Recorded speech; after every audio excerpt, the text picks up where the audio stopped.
అవకాశం ఇచ్చినందుకు ముందుగా ముఖ్యమంత్రి గారికి, గౌరవ ముఖ్యమంత్రి గారికి ఈ ఎక్సైజ్ పాలసీ మీద ఈ శ్వేతపత్రాన్ని సమర్పించిన విధానం చాలా లోతుగా ఉంది, సమగ్రంగా ఉంది.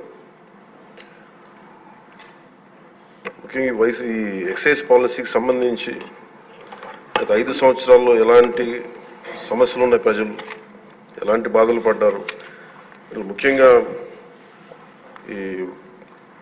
ఇలా కల్తీ సారా తాగి, ఇలాంటి ఇలిసిట్ లిక్కర్ తాగి, వారి ప్రైవేట్ బ్రాండ్స్ తాగి ప్రజలు ఏ స్థాయికి వెళ్ళిపోయారు అనేది ప్రత్యక్షంగా నేను కూడా చాలా నా దగ్గరికి వచ్చి చాలా సమస్యలు చెప్పుకున్నాను. ప్రజలు ముఖ్యంగా గుంటూరు నుంచి ఒక బాధితురాలు వచ్చి భర్తను తీసుకొచ్చింది.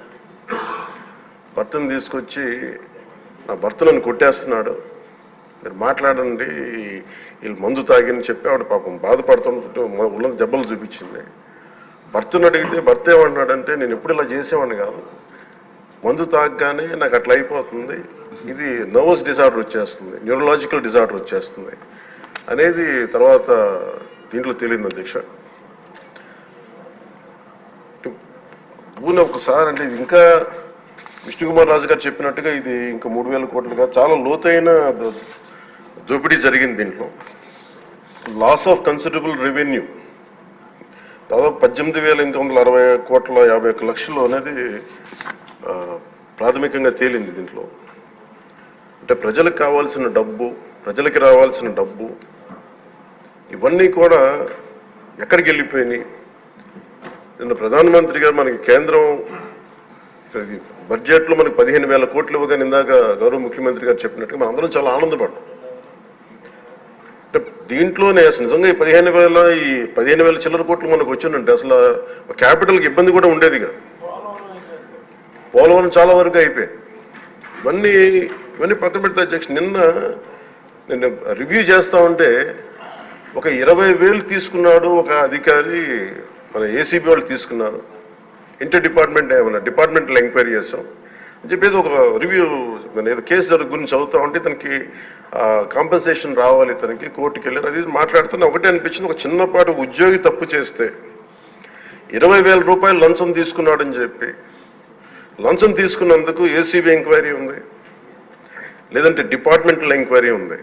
అలాంటిది రాష్ట్ర వ్యవహారాలు నడిపే ముఖ్యమంత్రి కానీ వారికి సంబంధిత సభ్యులు కానీ స్టేట్ ఎక్స్చెకర్కి 18,860 కోట్ల రూపాయలు పైచిలకు ప్రప్రథమంగా ఇక్కడే మనకి తేలుతూ ఉంటే వీళ్ళు శిక్ష పడకుండా ఎలా తప్పించుకుంటారు?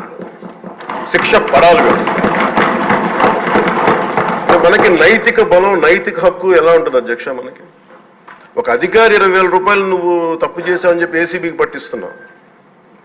వీళ్ళేమో దారుణంగా 18,000 కోట్లు అటు ప్రజల్ని కనీసం వాళ్ళ క్వాలిటీలు మన లిక్కర్ మనకి తాగాలని చెప్పి ఎవరిని మనం కూర్చోబెట్టి మనం పెంపొందించట్లా.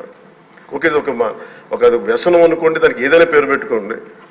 ముఖ్యంగా మనకి మద్యపాన నిషేధం అనేది చాలా చాలా కష్టమైన విషయం, ముఖ్యంగా ఆంధ్రప్రదేశ్. ఒకవైపు యానాం, ఇంకోవైపు మనకి మధ్యప్రదేశ్, ఇంకోవైపు చూస్తే మనకి తెలంగాణ, ఒరిస్సా, తమిళనాడు, కర్ణాటక, ఇన్ని బార్డర్స్ని షేర్ చేసుకొని మద్యపాన నిషేధం అనేది ఇప్పుడు చాలా కష్టసాధ్యమైన విషయం. గతంలో కూడా చేశారు, సాధించలేకపోయాం. ఇప్పుడు రెగ్యులేట్ చేయాల్సిన అవసరం ఉంది. ఇందాక గౌరవ సభ్యులు బుచ్చయ్య చౌదరి గారు చెప్పినట్టుగా ఒకటి స్టేట్ ఎక్స్చెకర్కి లాస్ జరిగింది, ప్రజలకి ఆరోగ్యానికి హాని జరిగింది. దాంతోపాటు అసలు ఈ వ్యసనాన్ని తగ్గించే పరిధిలో కూడా కొంత ఉన్నారు, కొంత బడ్జెట్ కేటాయించాలి. ముఖ్యంగా డీ అడిక్షన్ సెంటర్స్ కానీ వీటితో పాటు కేటాయించాలి. అది కూడా సూచన బుచ్చి చౌదరి గారు చెప్పిన సూచన కూడా మనం పరిగణలో తీసుకోవాలి అధ్యక్ష. ఎందుకంటే రేపొద్దు మనమే కనుక 18,20 ఎంత ఇది 18,000 కోట్ల ప్రస్తుతానికి వస్తే దాంట్లో కనీసం ఒక సర్టెన్ శాతం, ఒక 10% అంటాం, ఎంత పర్సెంటేజ్ పెద్దలందరూ కూర్చొని, విఘ్నులందరూ కూర్చొని దాంట్లో కొంత డీ అడిక్షన్కి దాన్ని ఖర్చు పెట్టాలి అధ్యక్ష. కేవలం దాన్ని ఆదాయంగా చూడకుండా అట్లీస్ట్ ఒక 10% డీ అడిక్షన్గా దాన్ని డీ అడిక్షన్ సెంటర్స్ ఖర్చు పెట్టాలి. కానీ అన్నిటికంటే కూడా ఈ రోజున మన గౌరవ ముఖ్యమంత్రి గారు చెప్పింది, వీళ్ళని ఎలా ఇన్వెస్టిగేషన్ అంటూ అలిగేషన్స్, దీంతో ఎండ్ అయింది ఈ ప్రజెంటేషన్.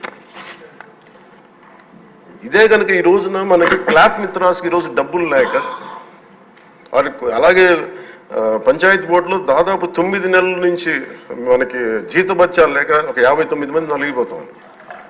అలాగే ఫీజు రీఎంబర్స్మెంట్ లేక విద్యార్థులు నలిగిపోతా ఉన్నారు. స్టేట్ ఎక్స్చెకర్లో డబ్బులు లేవు. కానీ అందరూ ఇన్ని కోట్లాది మంది జీవితాలతో ఆడుకుని వీళ్ళ చేతుల్లో మటుకు ఇన్ని వేల కోట్లు దాదాపు విష్ణుకుమార్ రాజు గారు చెప్పినట్టు 30,000 కోట్లు వెళ్ళిపోయాయి. 18,000 కోట్లు ముందస్తుగా తెలుస్తుంది కానీ ఇంకా లోతుగా చూస్తే అది చాలా పెద్ద ఇది స్కామ్, ఇది దోపిడీ. వీటిని కనుక మనం వదిలేస్తే తప్పు చేసిన వాళ్ళని గత ప్రభుత్వం సంబంధించిన ఇది ఇట్స్ నాట్ అబౌట్ వెండెటా, పగా ప్రతీకారం కాదు, కానీ వీళ్ళని స్వేచ్ఛగా కనుక వదిలేస్తే వాళ్ళ అదృష్టవశాత్తు ఈరోజు వాళ్ళకి లేరు. వాళ్ళ కనుక ఉండుంటే వాళ్ళకి నిజంగా వాళ్ళకి సమాధానం చెప్పాల్సిన పరిస్థితి ఉండేది. తప్పించుకొని పారిపోయారు వాళ్ళు. ఈరోజు తప్పించుకొని పారిపోయారు వాళ్ళు. We have to make them accountable అధ్యక్ష. వాళ్ళు we have to bring them into accountability. They have to be penalised. వాళ్ళు దయచేసి గౌరవ ముఖ్యమంత్రి గారికి నేను మీ తరపు నుంచి ఆయనకి తెలియజేసుకున్నాను అధ్యక్ష, దయచేసి వీరిని please we have to penalise them sir. వాళ్ళకి సరైన శిక్ష పడాలి సార్. వీళ్ళకి తప్పించుకోవడానికి కుదరదు సార్. లేదంటే రేపు పొద్దున ఒక ట్రాఫిక్ కానిస్టేబుల్కి బలం ఇవ్వాలి అంటే ఆపగలమంటే మీ వాళ్ళు ఏమంటారు సార్ లోపల? నేను చిన్నపాటి కానిస్టేబుల్ని అయితే నాకేమనిపిస్తుంది, మీరు పెద్దోళ్ళు అయితే వదిలేస్తారు, మమ్మల్ని అయితే పట్టుకుంటారంటారు సార్. మనకు రూలింగ్కి, గవర్నెన్స్కి, అడ్మినిస్ట్రేషన్కి నైతిక బలం పోతుంది అధ్యక్ష. ఐ రిక్వెస్ట్ యూ, నేను మిమ్మల్ని ఉద్దేశించి అందరినీ హౌస్ మెంబర్స్ గౌరవ సభ్యులందరినీ గౌరవ ముఖ్యమంత్రి గారిని అడుగుతున్నాను అధ్యక్ష మీ ద్వారా. They have to be punished and they have to be penalised whoever they are. ఇది వెండెట్టా పగ ప్రతీకారాలతో కాదు, కానీ we promised that we will bring back accountability. We promised we were going to give a clean and clear governance. We have to live up to it. Thank you. ముఖ్యమంత్రి గారు sir, ముఖ్యమంత్రి గారు సమాధానం.